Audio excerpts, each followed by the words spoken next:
Good morning, good afternoon, and good evening to everybody, and thank you for joining us for this important conversation on the topic of sustainability and governance, transformative leadership in subnational island jurisdictions. My name is Adam O'Cialig. I am the coordinator of the Secretariat of the Subnational Island Jurisdiction Coalition, a new organization and program which is being hosted by Island Innovation. So, firstly, I think it would only be right if I defined what a subnational island jurisdiction is for everybody, because it's often a term that has not been heard before. Certainly, that was the case for me up until a number of months ago. So, a caveat before I define this, that there are numerous definitions of what a subnational island jurisdiction is, and perhaps we can have a conversation about what that is in the chat later on or after the call. So, a subnational island jurisdiction, as defined by Ericsson in 2025, is a non-sovereign populated island territory that possesses some degree of autonomy, like a local or regional council, in partnership with a parent state. Subnational island jurisdictions have their own identity and culture, which are distinct from the parent state. And there are over, and I think it's currently undefined, over 150 islands globally that are examples of subnational island jurisdictions. Some of the ones that we have joining us today for our conversation are Guernsey, which is a British Crown territory or dependency, La Réunion, which is a subnational island jurisdiction of France, and Astypalia, which is a subnational island jurisdiction of Greece. So, building on the work of the islands in the Dutch Caribbean, earlier this year at the UN Oceans Conference in Nice, we officially launched the Subnational Island Jurisdiction Coalition, the SNIJ Coalition, alongside the governments of New Caledonia and Curacao and the European Union's Green Overseas Programme. The coalition brings together island governments from around the world with a common purpose to strengthen their collective voice at the UN and to open up more direct pathways to climate finance. Since that launch, momentum has been building. More islands are joining, partners are engaging, and our vision is clear. Subnational island jurisdictions are ready to step forward as equal players in the global climate arena. Why is that? Because subnational island jurisdictions are not just on the front lines of climate change, but they're also leaders in sustainable governance, and they're pioneering policies and practices that the rest of the world can learn from. To discuss them in detail, I'm delighted that we have such an outstanding panel this evening to explore these themes. We will be joined by Deputy Lindsay de Summeray, Chief Minister of States of Guernsey, Vanessa Mironville, Mayor of La Position en La Réunion, Nicolaus Comenius, Mayor of the Municipality of Astypalia, Oisin Smith, former Minister for Communications and Circular Economy in the Government of Ireland, and Natalia Salazar, Head of Innovative Finance at ICLEI, Local Governments for Sustainability. Together, these speakers bring a wealth of experience from politics, governance, and finance, and I look forward to their insights on subnational island jurisdictions and how they can lead by example to scale up innovation and to shape a fairer system for global climate finance. With that, let's begin by welcoming our speakers to provide an introduction to who they are and what they are doing in their organizations or in their region. First speaker to join us will be Deputy Lindsay de Summeray, Chief Minister of the States of Guernsey. Hi everyone, I hope you can hear me and I trust someone will shout if there's any technical issue. But assuming there isn't, I'll crack on. It's really exciting to see the range of jurisdictions that people are joining from. We've got a really international participation here today, which is really exciting. So as Adam kindly said, my name is Lindsay and I am Chief Minister of Guernsey. It probably would have been helpful if I put up a slide to show you where Guernsey is. I think this blurry background is a little bit distracting, actually. I'm going to just turn that off. But basically, we're in the English Channel. So if you can visually imagine the south coast of England and then the coast of France underneath that, we are tucked into that. We're actually much closer to France than we are to England. So we're sort of tucked into one of the bays. But we are a self-governing, autonomous jurisdiction. We're a crown dependency of Britain. Oh, thank you very much. Someone who's managed to do the tech for me. So that's where we are. And we are actually the biggest island in a bailiwick. And we actually have one of the Alderney representatives. So Alderney is too small to be seen on this map. It's actually underneath the word Guernsey on there.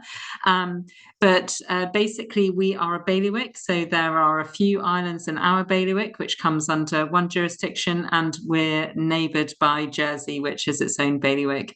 But really, we have a centuries-old relationship with the British Crown, but we are autonomous in every respect except for foreign affairs and defence, essentially. So I won't go into the constitutional relationships too much, but we're very much self-governing. We have our own legislature, and yeah, so we call our own shots in just about every single respect. My current political role is I am the most senior politician in the island. I head up a committee called the Policy and Resources Committee. And previously I was the minister, effectively the Environment and Infrastructure Minister. And I think the unusual thing is we've very recently had an election in the last couple of months, and there hadn't really been any other environment ministers which had even made it through an election previously. So I'm quite unusual. I managed to top the poll as well from a very crowded field of 82 candidates. So yeah, it was maybe I think quite an endorsement of the way in which we worked. So some of the policy areas in which I'm really proud that Guernsey has managed to do quite well, in my opinion at least, are things like the circular economy, which is really, really dear to my heart. And I'm so glad we've got an expert on today's panel. We've got a really fantastic waste strategy, which is very successful, and that's often held up as an example of best practice. Sustainable finance is something that I've long championed, and we now have a really thriving sector in that respect. Energy and electricity, we had a little bit of catching up to do, but we're now in a really, really good place, and we've got a very forward-looking policy there. We've also taken a very responsible attitude towards water in terms of long-term planning and the infrastructure around that, and climate change and net zero. And some of those I'm sure other people will recognise are very contentious areas. So really, I think the secret to our success in making those policies work really well is that we develop them very consciously, or we have developed them very, very consciously with the community and with any relevant stakeholders, for example, industry that they might affect.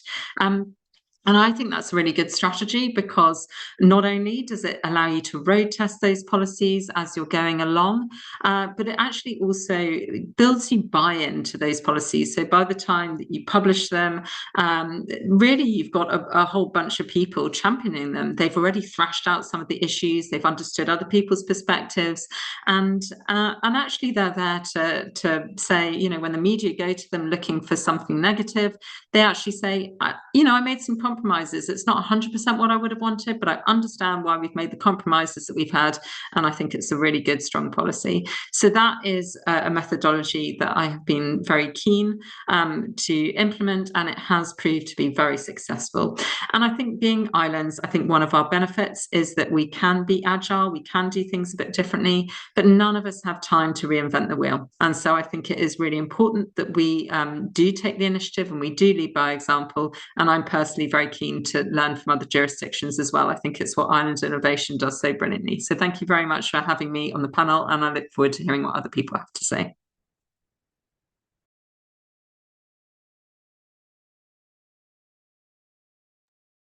Thank you very much to Deputy Lindsay de Summeray for that introduction on Guernsey. And it's fantastic to see where it is on a map as well, because it's often quite hard to picture where these new names or new islands that you might not have heard of actually position themselves.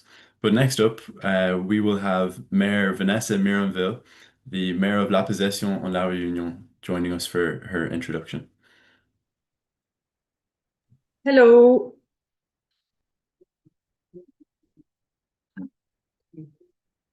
Yeah, here. Okay. Hello, everybody. I'm Vanessa Méranville, mayor from La Possession in an island in the Indian Ocean. It's east to Madagascar, and it's a French island. So I'm really glad to be here with you. What I want to share with you today is 3 key actions through which La Possession is integrating the Sustainable Development Goals into everyday life and long-term planning, with a special focus on our flagship project, which is called Cœur de Ville, heart of the city, Eco District. So my first point will be on building a climate-resilient urban model. La Possession is pioneering an approach to urban development that treats climate resilience as a starting point, not an afterthought. Our Cœur de Ville eco-district, the first of its kind in the Indian Ocean, has been designed to drastically reduce carbon emissions, encourage active mobility, protect biodiversity also. Streets, for example, are planned for pedestrian, for cyclists, and public transport before private cars. Buildings meet high energy efficiency standards adapted to tropical conditions. And green corridors and stormwater management systems integrate nature into the heart of the city, reducing flood risk while creating pleasant public spaces. This is not only an environmental project. It is also a social contract with our citizens. By co-designing public spaces and services, we empower residents to become active stewards of sustainability. My second point will be embedding the SDGs into local governments. We do not treat the SDGs as an abstract UN agenda. They are a real roadmap for us. In La Possession, each municipal policy, from housing to waste management to culture, is mapped to the relevant SDG indicator. For example, we introduced circular economic practices in public procurement, prioritizing local and low carbon materials. Our participatory budgeting allows residents to allocate funds to SDG aligned initiatives, such as urban gardens, for example, and renewable energy micro projects. And we run continuous training for municipal staff so that sustainability thinking becomes second nature. This integrated approach gives coherence to our actions and credibility. The third point is leveraging partnerships and knowledge sharing. No island can act alone. Limited resources and geographic isolation require strong networks. So we actively exchange expertise with other island jurisdictions and with mainland partners to co-develop workable solutions. Through the Indian Ocean Sustainable Cities Network, we share best practices on coastal adaptation, waste reduction and renewable energy. And we invite researchers and innovators to test new models in our Cœur de Ville district, making it a living laboratory for sustainable development. And we also engage our youth, schools, associations, startups, to ensure that knowledge and capacity stay on the island. So we really connect local realities and global agendas with all that. If possible, there is a little video that I want to share with you as a conclusion. Let's start. Au cœur de l'ouest de la Réunion, une nouvelle manière de penser et d'habiter la ville est en train de naître. L'écoquartier Cœur de Ville de La Possession se développe et c'est la ville tropicale et insulaire de demain qui se dessine sous nos yeux. Cette vaste zone d'aménagement, au cœur de l'unique écocité d'outre-mer, est divisée en plusieurs tranches d'aménagement permettant d'aboutir à un véritable nouveau centre-ville. Un quartier avec un ADN qui se structure autour de 5 piliers. 1. La ville-jardin. 2. L'éco-conception des ouvrages. 3. Les mobilités douces. 4. Les équipements et services de proximité. 5. Le vivre ensemble. Cette ville-jardin, C'est d'abord un lieu où la nature et la biodiversité sont au cœur de la réflexion. Un tiers de la surface totale du quartier est dédiée à la végétation, avec 80 000 espèces plantées et 150 arbres ou arbustes remarquables conservés. Cette philosophie prend vie jusque dans la conception des bâtiments. La ventilation naturelle est favorisée pour des logements peu énergivores qui assurent le confort thermique des habitants. De plus, 20% des matériaux de construction sont biosourcés. Créer un écoquartier, c'est également encourager les mobilités douces. 7 km de promenades sécurisées sont accessibles au cœur des immeubles. Des voies partagées et des pistes cyclables ont été créées. Il est possible aussi de profiter de vélos électriques et trottinettes. À terme, l'écoquartier cœur de ville se définira comme un modèle de la ville du quart d'heure, où tout sera accessible à moins de 15 minutes à pied. Un collège et 2 écoles sont intégrés au projet, dont l'école Simone Veil qui accueille plus de 150 enfants. Plusieurs aires de jeu, des parcs, des structures d'accueil petites enfances et des services publics de proximité sont également proposés et vont se développer. Enfin, en 2025, le quartier accueillera de nouveaux commerces et restaurants, avec son grand mail commercial à ciel ouvert, la Canopée qui sera le cœur commerçant de l'écoquartier. Au-delà des réalisations, c'est le vivre ensemble qui caractérise ce quartier. L'urbanisme favorise la mixité, avec 40% de logements sociaux, 20% de logements intermédiaires et 40% de logements libres, des résidences intergénérationnelles et des locaux professionnels mixtes. Cet écoquartier encourage les interactions entre les habitants, notamment grâce aux jardins partagés, transformés en véritables lieux de vie. Avec également toutes les actions de proximité portées par l'équipe de la dynamique sociale et d'inclusion de la CEMADER au cœur du quartier. Reconnu et primé au niveau national, l'écoquartier Cœur de Ville poursuit sa démarche de labellisation.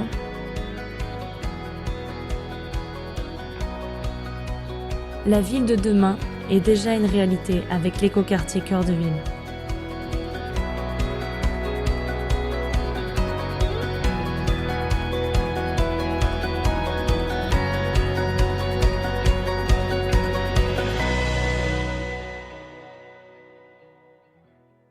Yeah, so as a conclusion, we invite all of you to collaborate, to learn from each other and to amplify the voice of island territories in shaping a more sustainable planet. Thank you.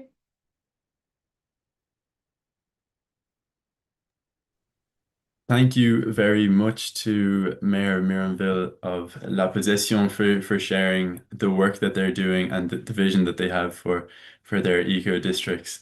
It sounds like fantastic work is being done in La Réunion.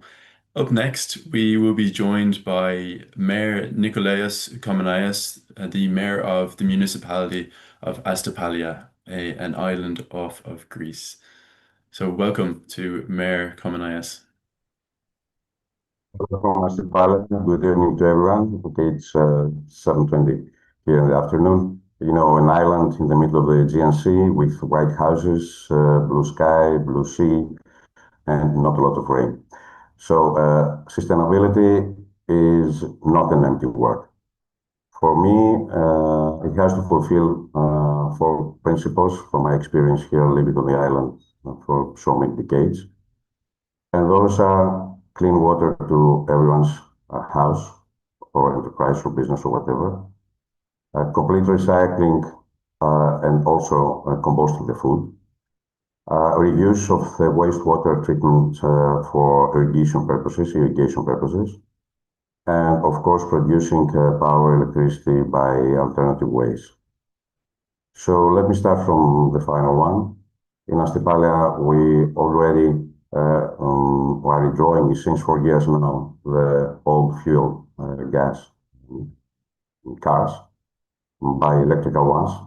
We have put electrical chargers all around the villages, and we have already established a public transportation system by small electrical vans, and we use them by downloading an application, and we can call for a ride, and the system of computers organizes these routes, the different routes that those cars have to follow.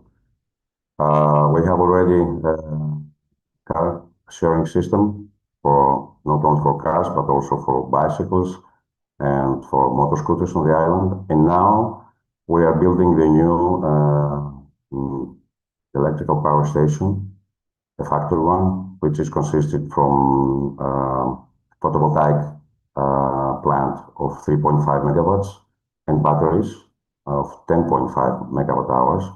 So we're going to have enough electricity by covering 50% of the needs of the island on the peak of the season. And the next stage is we're going to put wind turbines, so we're going to cover more than 30 to 40%. So this island is going to be completely independent, not wired, not connected to other islands, and of course by using this way for producing power on the island. We're already in a procedure of improving the water. I think this year it's going to be ending, so we're going to have clean water everywhere on the island. And we are starting already to improving the wastewater treatment for using this water. And our scope is till 2027, we're going to have also, as I said before, complete recycling and composting the food. But let me tell you some other things also. If we want to be pioneering, and I think islands can be pioneers, because not only because they are small, in population, but the challenges are big because of increasing people between summertime and wintertime. I mean, between wintertime and summertime. This insularity is very important for understanding how we have to behave in different situations because of the change of the population, of the number of population the whole year round. On the other hand, I say that we must be on the front page all the time because all those systems, island systems, are unique systems, especially the islands here in the Aegean Sea. That means we have to take care of the environment. We have to do as much as we can to preserve everything. And from the other hand, also to recover what bad things we have done the previous years. So therefore, the challenge for us are big because if we want to be a living paradigm for the rest of the world, that means we have to care. And also, it's very important, local communities. Local communities must be involved in this transition, green transition, and whatever it means. But they must be involved. They are the people that they will, support this transition. And from the other hand, those practices here on the islands, we want them to attract people from other places as tourists or as nomads or as semi-residents here on the island. People that they are conscious and they, worry about the situation on the planet. So this is another factor we have to have in mind that those islands can be lighthouses.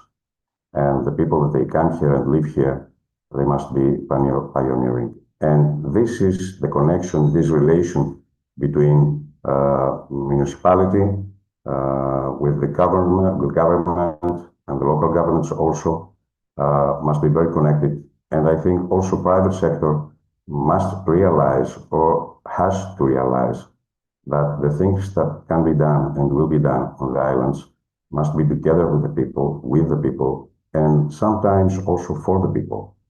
So therefore, I think those are the big challenges. And I think we will manage to do it. So we're going to show the world that this planet can be livable because of those actions we're taking place here. Thank you very much.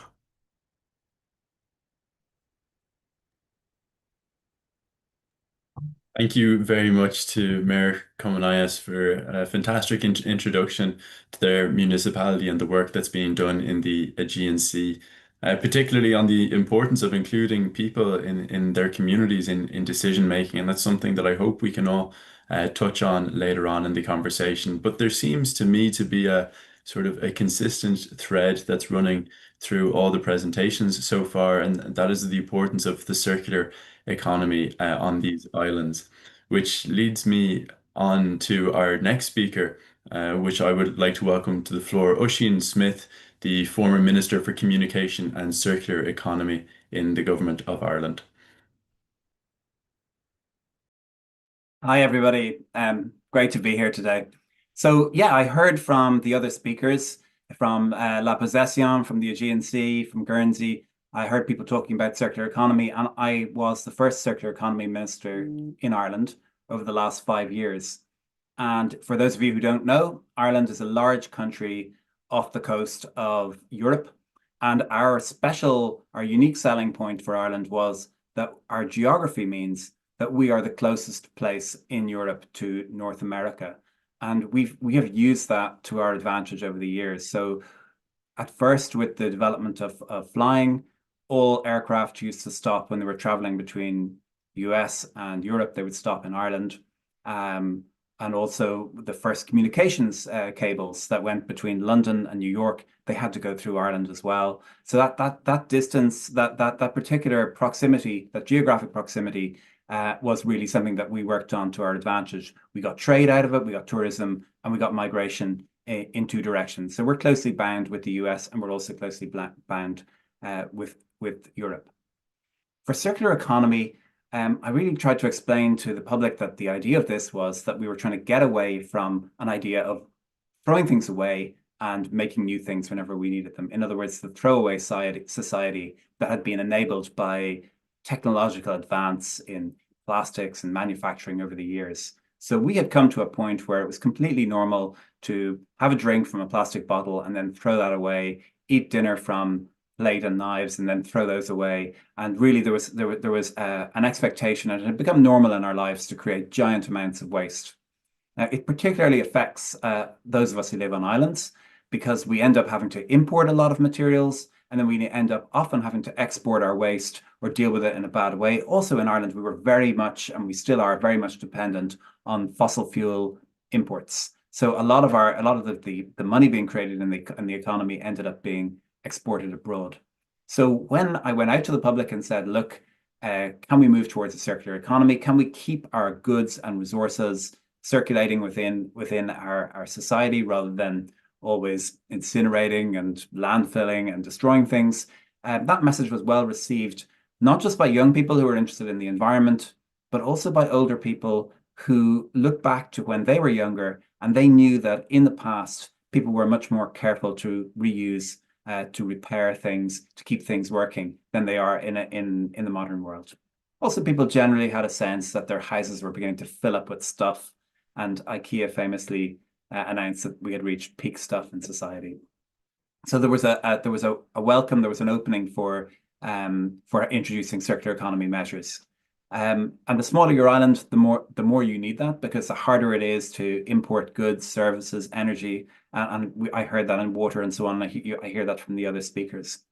I was also Minister for Communications, and I prioritized connecting my island to other islands. So, for example, I connected Ireland to Iceland with fiber optic cable, and because before then, all our cables had been running between the US and the UK, and then just stopping in Ireland. So we needed to have, after Brexit, we needed direct connection to the EU, but also I wanted to bring fiber to every home in the most rural parts of the country, because I realized that the more remote you are, the more value you get from high-speed communication. So we just set a simple target of everybody in rural parts of the country, no matter how remote you are, whether you're on an island or up a mountain, you will have fiber optic cable. And we will complete that journey within a few months. So it's been a 7-year project. It's ending next year. And it's really transforming the lives of people, because it's allowing people to work from home or allowing people to study from home, allowing people to go back and live close to their families. There is a lot of work to be done to connect communications cables, subsea cables to the islands around our coast. And I know that in many cases, islands have maybe just one cable coming into them. And when that cable cuts, there really is almost impossible to run your economy without internet connection. So every island really needs to have the redundancy of a cable going in one side and a cable going out the other side. So that's my experience with the islands. And as a politician, I would say that islands are regarded as a special stakeholder group. We know that people have an affection for islands. They know that they're culturally significant.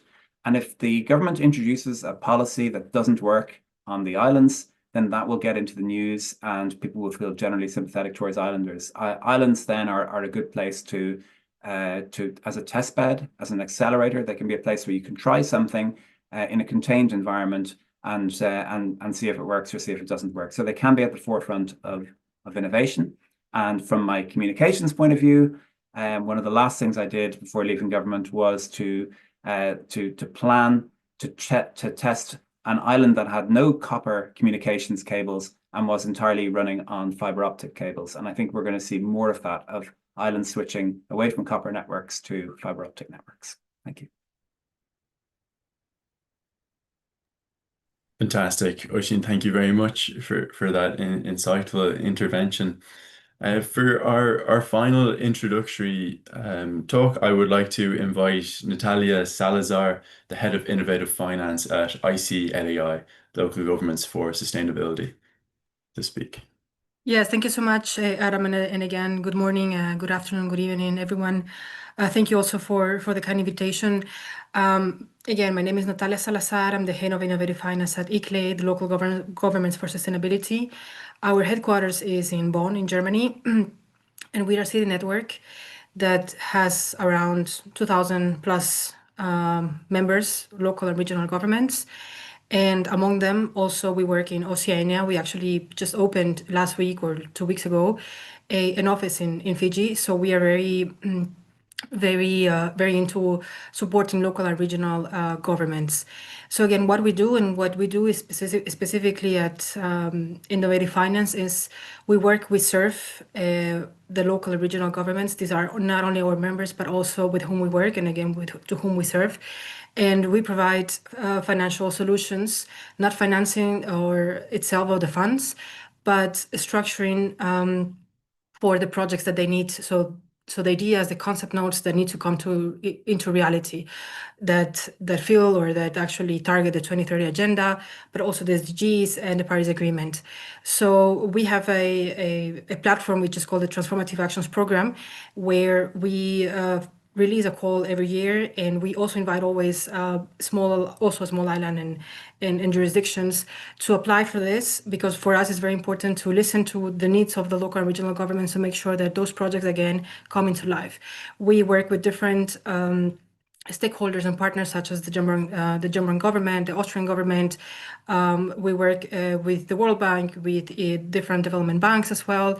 And again, our work is to make sure that those projects in water and sanitation and energy, so cross-sectoral, we are sector agnostic. So we just want to make sure that those projects again come into life, and most importantly that we serve to those that probably don't have so many opportunities to get the financing. So again, that's what we do. And also part of our work is also advocacy. We want to make sure that we listen, but also we convey the messages of the local and regional governments, and we put them as leaders, because we want to showcase those local policies that deliver global impact. We want to make sure that we are translating those commitments into tangible results. So again, we work on advocacy, project management, the financing part, the structuring, and partnership building. And with all of our 20 plus offices worldwide, we make sure that we convey that message, that we commit to what these local and regional governments need. And part of our work is to make sure that the SDGs, the Agenda 2030, the Paris Agreement are part of that. And we can support at institutional, financial, political levels. Actually, our own, part of our governance structure is also having mayors representing ICLEI at the presidency, vice presidency level, and making sure that, again, we all work together, like, for instance, now towards COP 2030, and making sure that the voices are heard. So over to you, Adam, and thank you again very much for the invitation. Thank you very much for that introduction, Natalia. Now, for everybody's knowledge, we'll enter into sort of a more informal discussion part of the conversation. I have a number of questions for our panelists, and I hope they can join in and potentially ask each other questions as well. We'll be doing this for the next 20 or so minutes, and then hopefully I'll be able to open up to the floor to you, the audience. If you have any questions, feel free to put them in the chat, and we'll make sure that at least some of them are asked and answered at the end. But sort of feeding out of those introductory remarks, I think I'd like to start by turning the question back to how do we involve local communities to inform our leadership, whether that be at a subnational or national or international level. And I suppose to start with yourself, Oisín, you've done some work with you as during your time as minister to support islands. And can you explain the importance from the perspective of the mainland government of consulting the voices of subnational islands? And maybe there's a learning that you can share from your time doing so.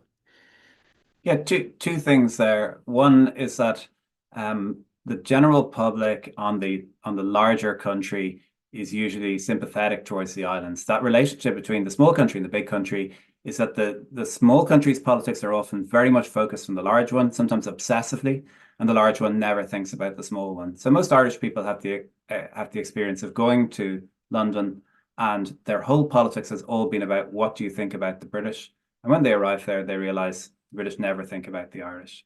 And if they do, they might just they just think about it in a mildly affectionate way. And it's quite shocking then when you think, oh, our whole politics is about this, you know. And the same works in the other direction. You're looking at an island off the coast of Ireland. They're thinking about their relationship with the mainland. So in general, there's positive support for people living on islands. People see that as a difficult thing to do, and they see it as culturally significant. Nobody wants to see islands being depopulated. And if they have experience of being on the islands, it's being there on a holiday, so they've got a positive view of it. So there's the relationship between the two countries is asymmetric and unbalanced, and it's completely it is. I think everybody has experienced this shock when you go to the larger country and find that they don't even know who you are. Thank you, Oisín, and then Vanessa, if you're still with us, if you'd mind turning your video back on, and perhaps Sorry.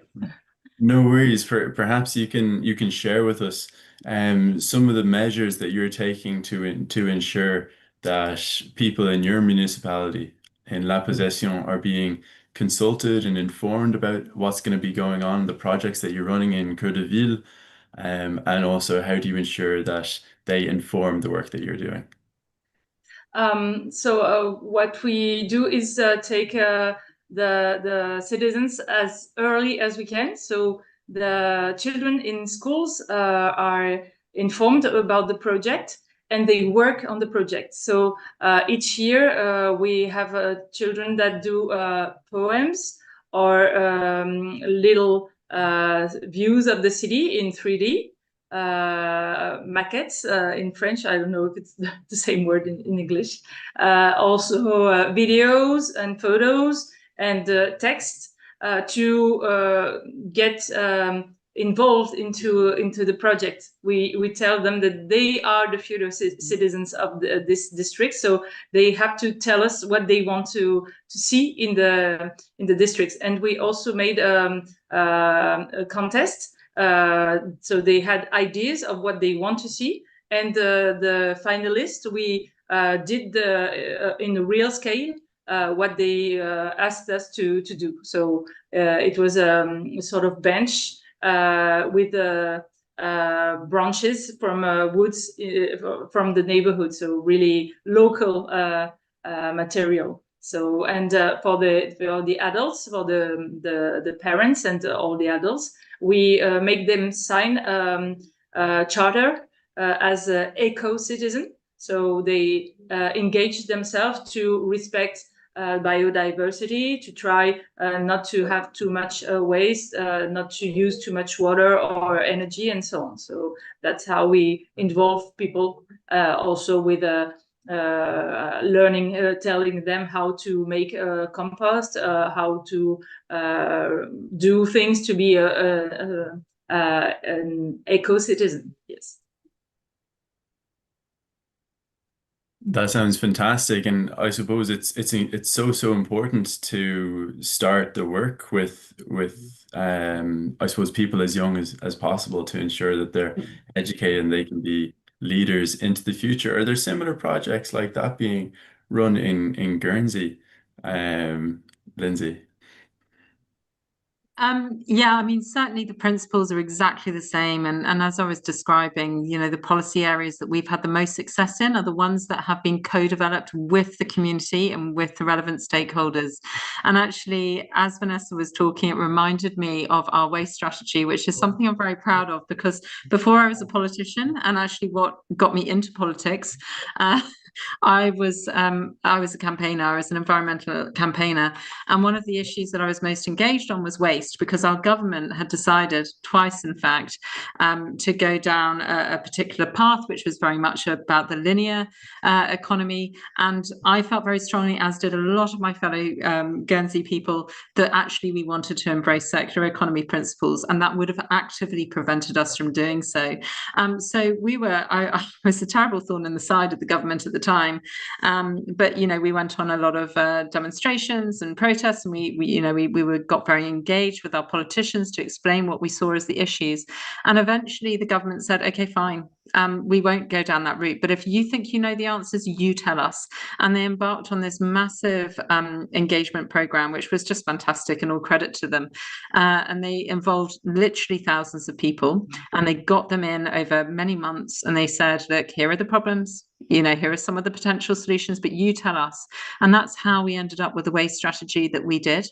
And rather than the sort of linear strategy that was proposed previously, we've now got this fantastic strategy which is based on the waste hierarchy, and it's based on preventing waste from arising in the first place, all the things that Ocean was talking about, and reducing waste, repairing and reusing.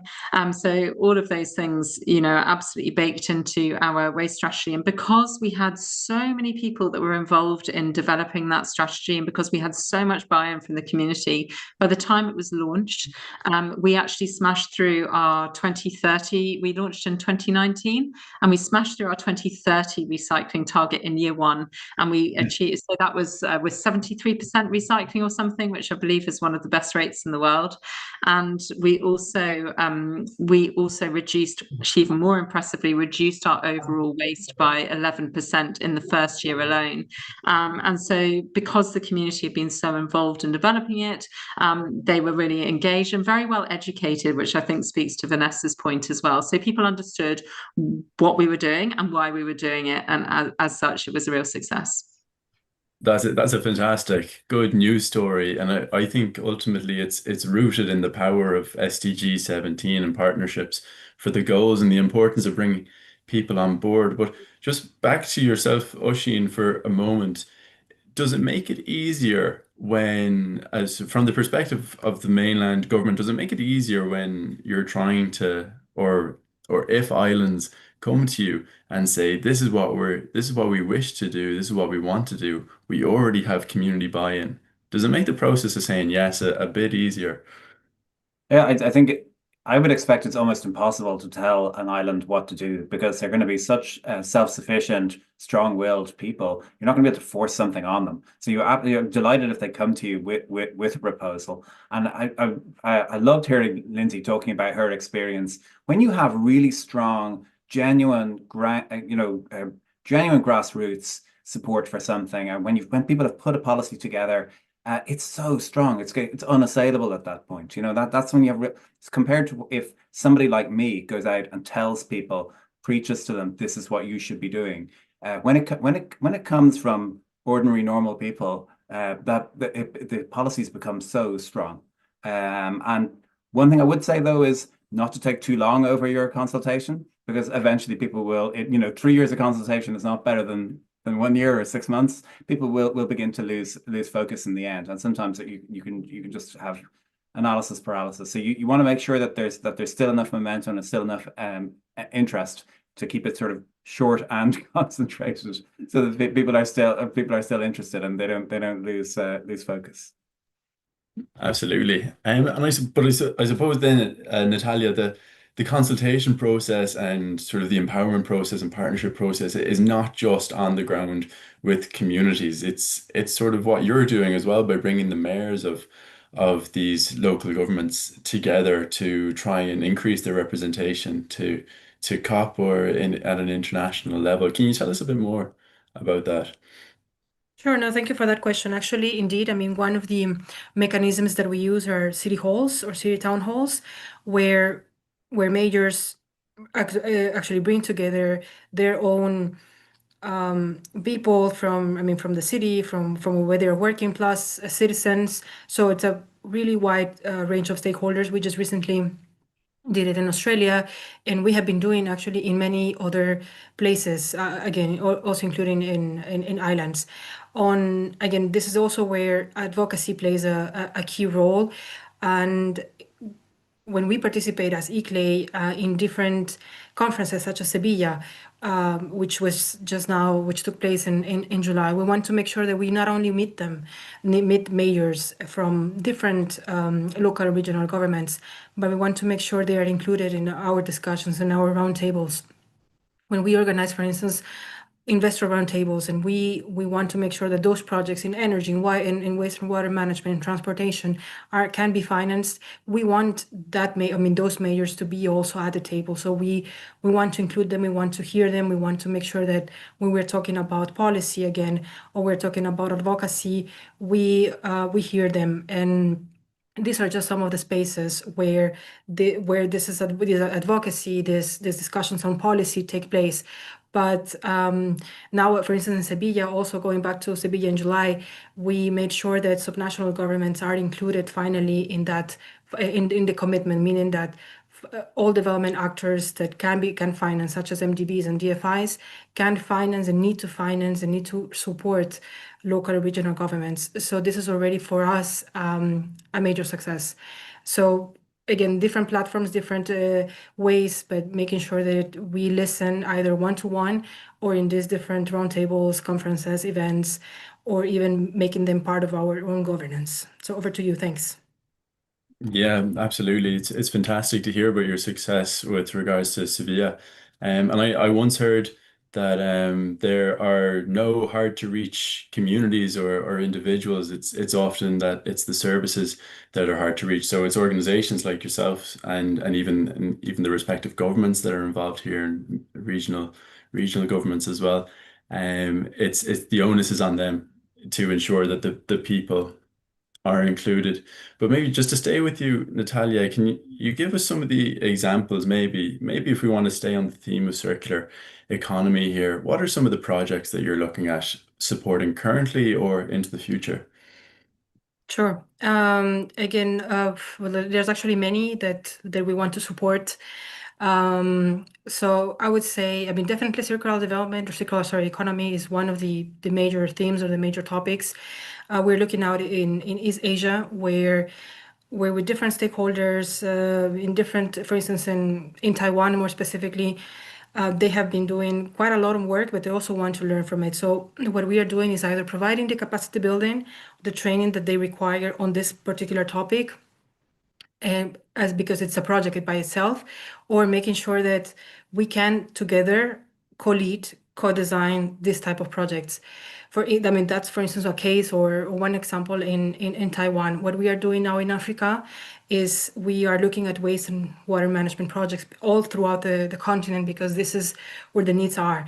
So going from Morocco, Egypt, Tunisia, to South Africa, this is the sector that we are really we're really looking at it. We are talking to partners, seeing where each partner or development actor can fit and can finance this type of projects.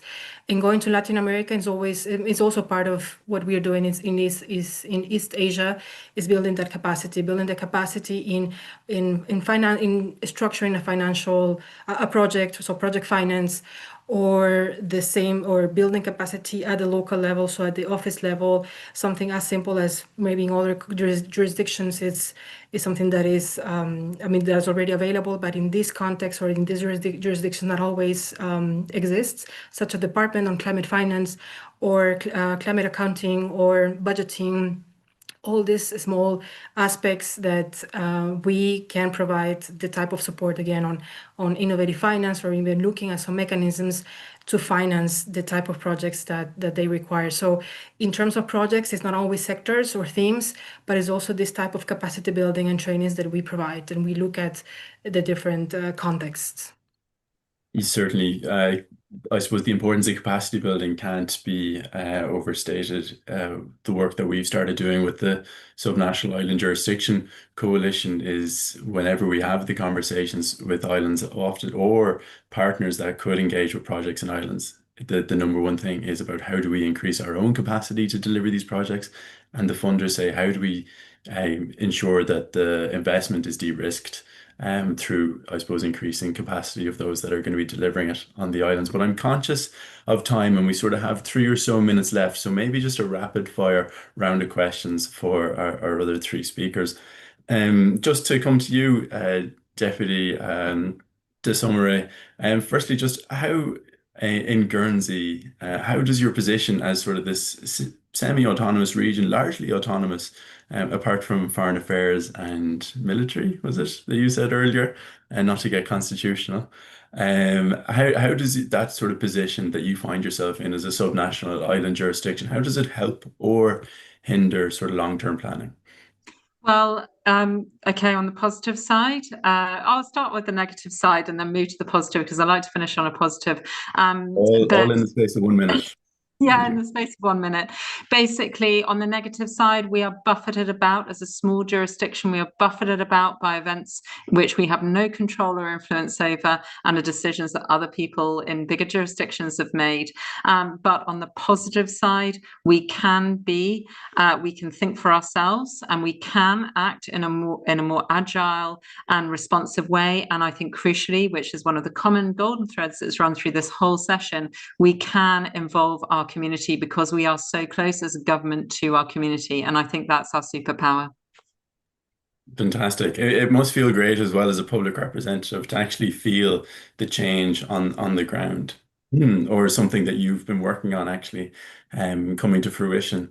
And turning to Mayor Vanessa Miranville, similarly to that in La Réunion and in sort of your municipality of La Possession, do you find there's another aspect to the dynamic, the fact that you're not just a municipality, but you're a subnational island jurisdiction, and then you're also under the umbrella of the European Union as well. Does that add another factor to it? We have different layers that make it quite difficult to make projects, because we have to have the sort of authorization from the upper layers to make our projects. Also, but the good thing is that we can try and have financial support from these layers.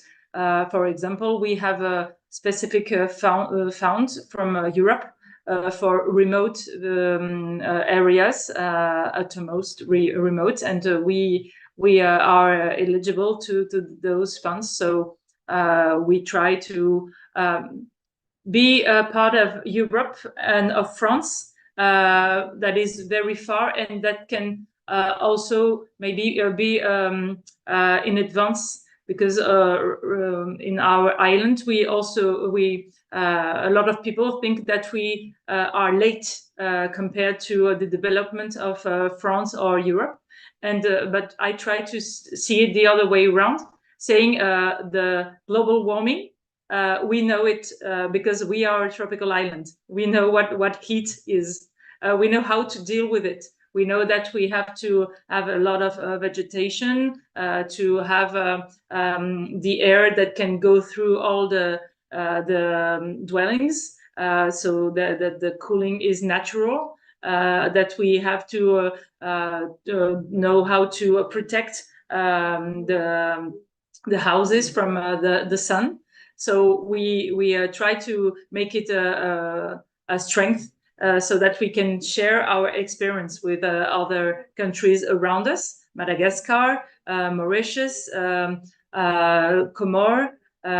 So we are in Seychelles. we are in contact with all those islands also, but also with islands from very far away from us, but also French like us, like Martinique, Guadeloupe. So we really try to make Réunion a part of France, a part of Europe, but also with our specificities as an island and tropical island. That's fantastic. Thank you for that answer and the further context. Turn to you, Oisin, just to wrap us up with 1 minute left, and then we'll get on to a question or two. Simply, how can national governments empower subnational island jurisdictions? What's something that you could do more of as a minister in a national government to help these islands? I think there's a big change in the way that financing is going to work. So circular economy means that your economy becomes more self-sufficient, get more independence, but you're switching, and also you're saving money on fuel, but you're switching away then from sort of a current expenditure, buying gasoline, buying diesel, buying coal, to capital expenditure. So if you're saying what do small island jurisdictions need?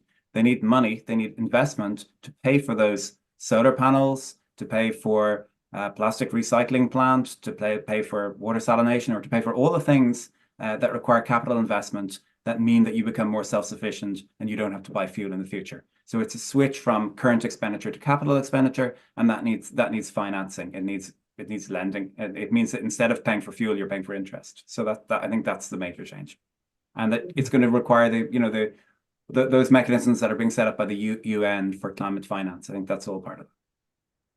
Certainly, and in respect to that, I know that's something that's difficult for subnational island jurisdictions to attain at the moment, but sort of excitingly, it sounds like Natalia and their organization is doing a lot of work on that. The Subnational Island Jurisdiction Coalition is also beginning to get the wheels in motion on sort of attaining different modes of finance that weren't previously available to these islands, which is extremely exciting for sort of a project pipeline looking into the future. We have 2 minutes left, so we might just take one question and you can all answer it as you wish, though shortly. It comes from Dr. Pelletier, and the question is, how can collaborative ideas benefit islands across borders? So potentially building on what Vanessa was saying earlier, how can we ensure that we incorporate neighboring islands in the work that we're doing? Deputy de Summeray, if you want to go first. The very short answer is talk with them. But I think it is so important because none of us have time to reinvent the wheel, and we must save on duplication of resources that we don't have and effort that we don't have time for. So I'm such a strong believer, and actually I've spent most of this week working with all our regional neighbours, and I think it's such an important thing. We can learn so much from each other, we can avoid duplication, and we can lead the way. Fantastic. Who's up next? Natalia, would you like to speak on this point? Yeah, I mean, I'm also like a big supporter of we don't duplicate efforts, and meaning we as other organizations and also partners, we should not be doing the same type of work where we actually can just join forces and make sure that we collaborate. So definitely no duplication of efforts, but actually replication of anything that actually has worked in maybe another island or maybe another continent and could be replicated, not specifically like exactly, but some of the lessons learned or best practices and scale up. So I'm a big supporter of all that. Super important. Who's next? Either of you answer as you wish. I can. What I would like to say is that collaboration is the key. We have to work all together. We are facing the problems that maybe each of us as a part of the solution. So we have to work together. And also that we have to make sustainable development a really positive thing for people, because if you tell people the weather, the climate is changing, it's gonna be the end of the world, then you just scare them and they don't want to act. They just say, okay, it's no use doing anything because it's not worth it. So I really try to make things really positive and see, like the video you saw, see a really nice future. yeah, we have to be very not to use too much resources. We have to change our ways of living, but it will be for the best. Yeah. Brilliant. Oisin, to conclude on this question. I think it's wonderful to spend time listening to people who have gone through the same thing as you, who face the same problems, and you can, even before you start sharing information, just sharing the emotions that you have. And this kind of Zoom meeting, connecting people in the most remote places, the most remote islands, is the best use of technology. There are very limited opportunities for people from island nations to meet physically. I know that the British-Irish Parliamentary Assembly is one of those. Lindsay, I don't know if you've been to one of those meetings. It's a really nice thing. It's one of the few times where I actually got to meet people from Guernsey and Jersey and so on. So I hope you can go there, and I hope you can share information.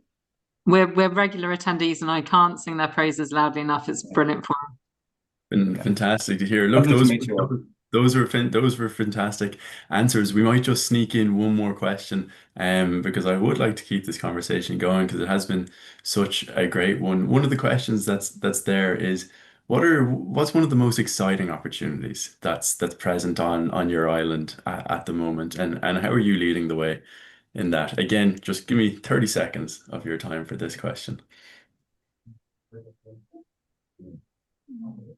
Whoever wants to jump in first.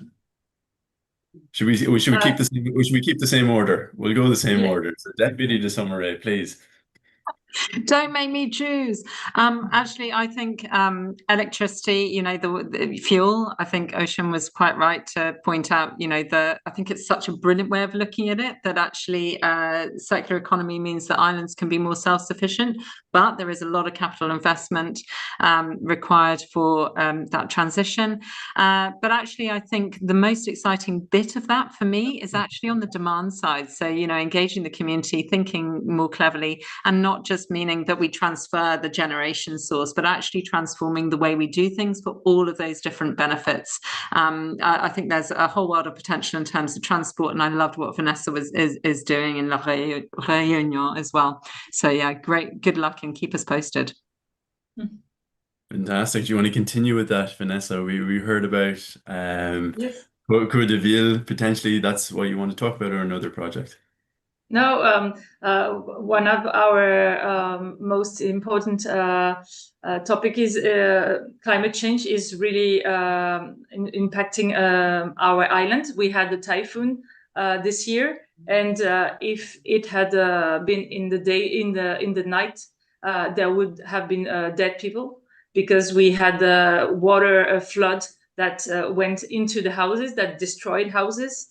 We had winds that destroyed also houses. So what I find really important is to create a resilient society. So after that typhoon, I had 150 persons that gave their help to help the people that lost their houses, that lost everything, to get back into life. So that's I think that's the way we can manage to go through, or what is going to happen is also we have as cities to make sustainable urban management, but also we have to build links between people, and to say you must know your neighbor. You must help him if he needs it in case. It's a beautiful point, Oisin, and then we'll come to Natalia to close us off. I think that communications networks are really bringing the islands closer to us. They're keeping us in contact with people. Leave the island, they can stay in contact with people there. And if there's a natural disaster, that that the pictures and the video can be shared more readily, allows people to study remotely, to work remotely. So I think that's a critical transformation for islands. That's brilliant. And Natalia. Thank you. No, I definitely agree on what all speakers have said. I would probably add that bringing everyone at the same table to hear all the ideas, the thoughts, the insights. This is only the only way that we can actually build the local development. So hearing what the local needs are. So definitely bringing either through a platform like where we are doing now an event, a conference, but definitely making sure that they are, these islands or jurisdictions are well represented and heard. Brilliant. Thank you to everybody. Those were some of my favorite answers, particularly from Mayor Miranville about building resilient communities and the importance of knowing thy neighbor within that. It's a really important message when we think about sustainability. But thank you to all our speakers, Deputy Lindsay de Sommeray, Vanessa Miranville, Mayor of La Possession, Mayor Nicolaus Comanayas, former Minister Oisin Smith, and Natalia Salazar for joining us this evening. And as well, thank you to everybody who has joined us in the audience.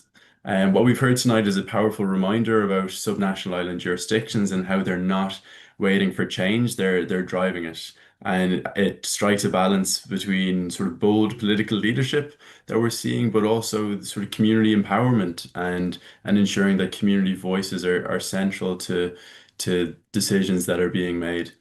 Ourselves in the Subnational Island Jurisdiction Coalition, what we're hoping to do is we're hoping to ensure that these voices are heard, and not just at events like the Virtual Island Summit, but beyond that at the UN Oceans Conference, at the COP process, and broader international climate discussions.